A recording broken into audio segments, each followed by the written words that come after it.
So a few weeks ago, we brought you the story of the Return to Nature funeral home scandal that had just broken out of Colorado, USA, where 115 bodies were said to have been haphazardly strewn around a rundown funeral home building.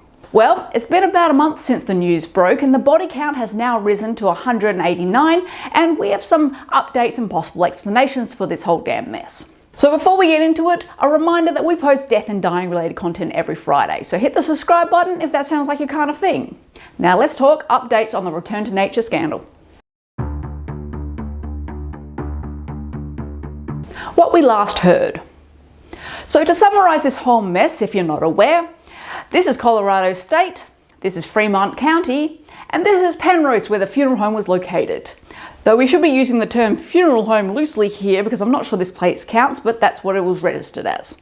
This is the third building this business had been registered to in Colorado over the past 4 years. Upon locals giving the police a heads up that the area smelled pretty rank, they showed up with a search warrant, and last we heard they estimated 115 bodies were, quote, improperly stored, and they were being sent to the coroner. For those not in the business, a funeral home should never have 115 bodies in the building, even if they were somehow properly stored.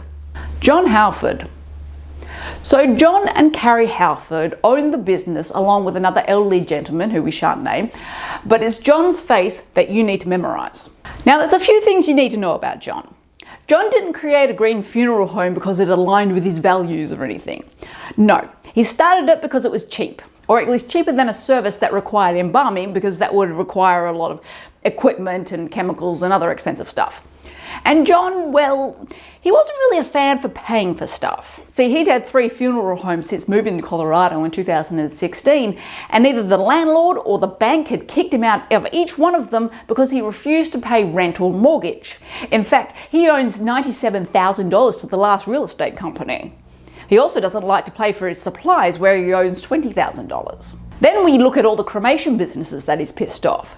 Just as an example, Wilbert Funeral Services took him to court in March this year before this all blew up, demanding he pay $19,000 that he owes for goods and services rendered. Jon didn't show up to court, and the court added an extra $22,000 in court costs for their wasted time. And this is where things get interesting.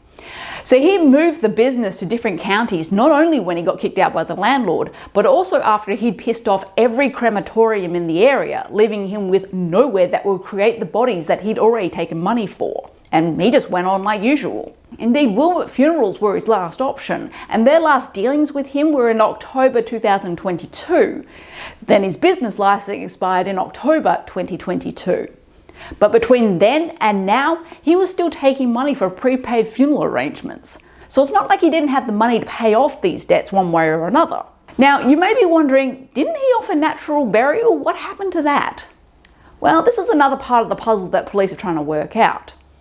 The Return to Nature website, which has now been shut down, stated that they offered natural burial at the city-owned Evergreen and Fairview cemeteries, which in itself is odd because Colorado has a lot, and I mean a lot, of natural burial grounds. Yet he chose to partner with the 2 cemeteries that only had small space set aside for it, which makes sense now that you know that he didn't care about such things. But in order to deal with these city-owned cemeteries, you need a business license, which Jon didn't have. Though an unknown source from one of those cemeteries has since stated that before his business license expired, they didn't coordinate as often as would be normal for a funeral home offering these services. She found that odd. With that said, one family has told the press that in September last year, their mother was buried by Return to Nature at one of those cemeteries and it went fine. But the woman also said that she got the impression that they were a bit miffed that she wanted to be there when her mother was actually buried. It is speculated that Jon only buried those whose family were wanting to be in attendance at the burial, and that the others may still be in that pile that the coroner is working through. Again, speculation. It should be noted that at the time the property was searched, the building had no electricity and no refrigeration, so there was probably never a plan to do things the right way. The past. Now let's go back in time a bit because we need to talk about Oklahoma. So back in 2012, a woman named Kelley Harris, 48, went missing in the town of Bixley. She was last seen on July 3rd, and on July 20th her car was found. She, however, was never found. So why am I bringing this up? Well, because the last person she was seen with was Jon Hallford, though he was going by the name Michael at the time. She had met with him to give him $900 cash as they were supposedly going to start a cleaning business together. Police did investigate and interrogate Jon, but they had no concrete evidence to go on and had to let him go. After all, with no body, it's hard to prove that she was even dead. But Jon's father owned a funeral home with a cremation retort. And Jon was known to the police for being rather slimy and would do anything for money, as his past criminal record showed. He'd recently just scammed his intellectually disabled co-worker out of $10,000. But again, the police weren't able to prove that he had anything to do with her going missing, and Michael quickly left Oklahoma and Jon turned up in Colorado. Back to the present. So far, the coroner's office has managed to identify 150 of the 189 bodies. Regrettably, this is because most of those bodies had already gone through their office for autopsy before going to the funeral home. And if you're eating, or God forbid, someone whose deceased family member was one of those bodies, please turn off now. So you might be wondering why the body count was so off. There's a big difference between 115 and 189, right? Well, that's because they were piled on top of one another, multiple bodies stuffed into one body bag, and frankly, many were sludge at that point, all mixed together.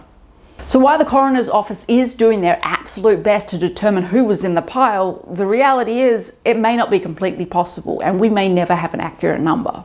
Police also believe that lye was added to the bodies, and he attempted to amputate limbs, both in an attempt to speed up decomp.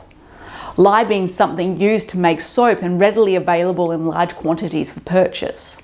And if you know anything about how lye reacts with flesh, you'll know that would account for all the brown sludge that police found so much of. The next big problem police have is that a number of these bodies have been identified as being dead for up to 4 years, and they weren't in that most recent building for 4 years. And that leaves a lot of questions, because why would you move a body from building to building instead of disposing of it? I have some thoughts, but I'll leave you to ponder that one. Arrest. So when this all first came out, news articles were saying no arrests have been made as police seek to work out if a crime has been committed here, which I thought was a bit strange because how many legal ways do you make this happen? But no, we don't have an arrest yet, which brings us to another issue which I found out on the sly. They don't know where Jon is, or his wife, and they may or may not know where her kids are, and they may possibly have concern for her welfare. So here's something I never thought I'd be saying. If you have seen or know the whereabouts of Jon Hallford and his wife and co-owner Carrie Hallford, please contact the FBI at this web address. Also, if you have any information regarding missing woman Kelley Harris, please contact the FBI. More information will be in the description. So money seems to have been the motive, not entirely shocking. Now, most of this is speculation from the police and others, and no doubt there will be more concrete evidence as time goes on. It will be really interesting to find out where this egotistical money-grabbing so-and-so is hiding and what his plan was to get out of all this. Anyways, give us a like and let us know what you think in the comments. And now, go talk death.